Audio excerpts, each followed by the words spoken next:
Hello, Bobby Torres of Frightbox, recording here. So the question is, do you find yourself mixing the exact same songs over and over and over again? Are you never happy with your mixes, and do you always feel like your mixes just sound amateur and like you're always chasing your tail? Now, if this is you, you might be making the same 4 amateurish mixing mistakes that so many home studio owners get stuck making. Let's discuss.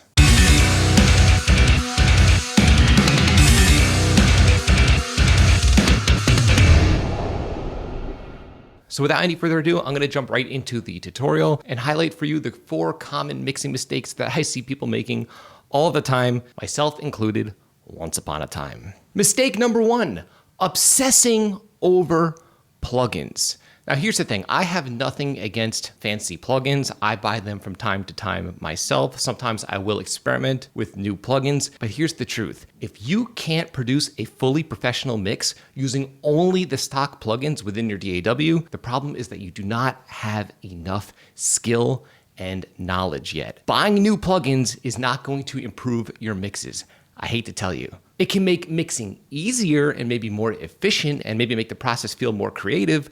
But again, you should be able to produce fully professional mixes using only stock plugins within any DAW that you're using. And I have proof right here, right in front of me. Now, I'm a Pro Tools user and I do use Reaper from time to time for live recordings, but I never mix within Reaper. And a few years ago, I set a challenge for myself to produce an entire mix within Reaper using only the stock plugins within Reaper to prove to you guys that you can produce a fully professional mix using only stock plugins. And again, I'm using a DAW that I'm not even familiar with. Let's check out this mix.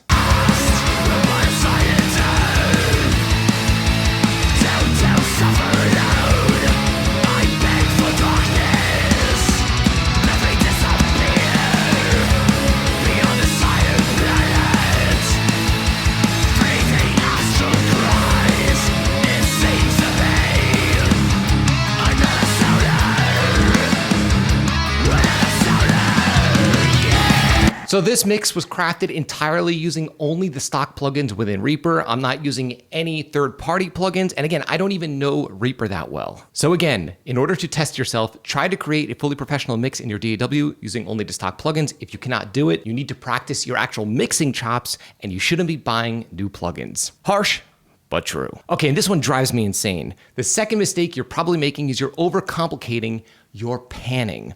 All of the time. Actually, just recently, someone commented on one of my videos saying they don't agree with hard panning because the mix might not sound right in headphones. Here's the truth. Most pro mixers use LCR panning, which is when most of your tracks are either hard left, hard right, or up the middle. As a matter of fact, some of the early stereo consoles only had left, middle, and right. I'm not saying I don't ever pan inwards. Certain tracks like toms, guitar leads, background vocals, yeah, I'll pan them in so they sound less big and less wide. But most of my tracks are LCR. And again, once upon a time, that's all we had available and people were producing great mixes back then. And not only that, like I said, most pro mixers, especially in the heavy music genres, use extreme panning. Yeah, my overheads, my rooms are hard panned, guitars are hard panned. I mainly use LCR, and for good reason. Another note here, people will send me their mixes and say, for some reason, my mixes don't sound big, they don't sound wide. And when I crack them open, they're not hard panning, but they're trying to make up for it by using a stereo widener. Think about this. Why would you use stereo widening if you're not widening the actual source within the mix? It makes no sense. Stop overcomplicating panning, use mainly LCR, pan a few tracks in that you feel like, but definitely not the big ones like guitars. Pretty much any source that you want to sound big. Make them sound big by hard panning. You're not gonna hurt anything. I promise you.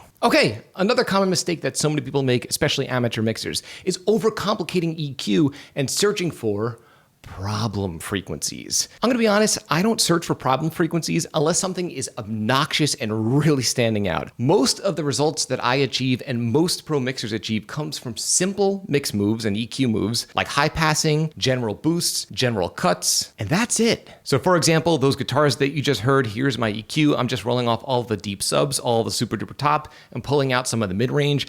I didn't go searching around with a sharp boost, finding resonances and cutting and going crazy. That's turning the mixing process into a science project. And in my opinion, mixing is more of an art than a science. Okay, another example here, if you look at the drum bus, just rolling off all of the deep subs and pulling out some more mid-range, And that's it. Don't overcomplicate your EQing. You're just gonna end up chasing your tail, and it's just completely unnecessary. As a matter of fact, the longer I do this, the less complicated my EQ moves actually are. I want to say this though, if there is a source that has an extremely obvious resonant frequency that's harsh, like in an overhead track or maybe a vocal track, then yes, find the problem frequency and cut it. But don't go searching for problems that don't exist because you saw someone on YouTube doing that. I've worked around a ton of pro producers and I never, ever see them doing this, again, unless it's an extreme situation. Okay, and the final mistake that I'm gonna highlight here that I see people making all of the time is they get caught up in all of the hoopla, all of the fancy mixing tricks, all the latest amp sims and plugins, when in reality, one of the most important foundational elements of any mix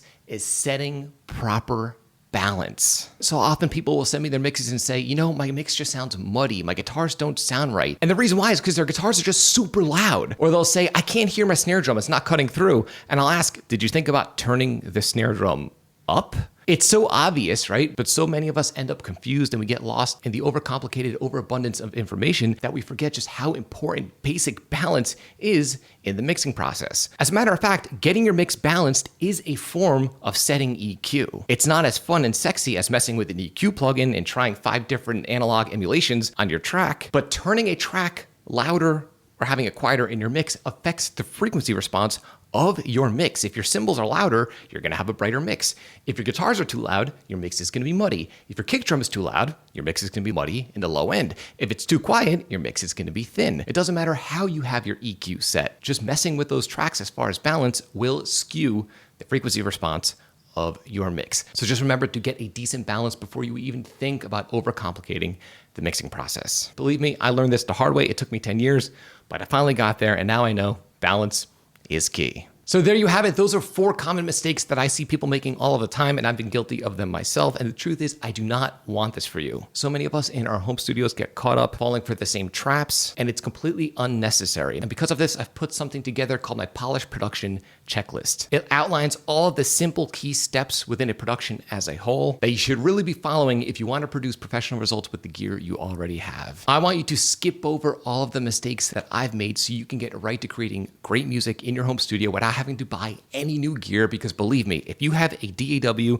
and even a 2-channel interface, you could produce pro results. I just proved it in this video. Again, the polished production checklist is absolutely free right now, and you could have direct access by clicking the link below in this video's description. So I'm curious to know, are you making any one of these 4 mistakes? Let me know by leaving a comment in the comment section below. I'd love to hear what you've been up to in your home studio. If you found this video helpful, like, comment, subscribe, and share. And do not forget to click the little bell icon so you can be notified every single time I upload our weekly videos on all things metal rock production. At the end of the day, you know what Alina would say, happy mixing.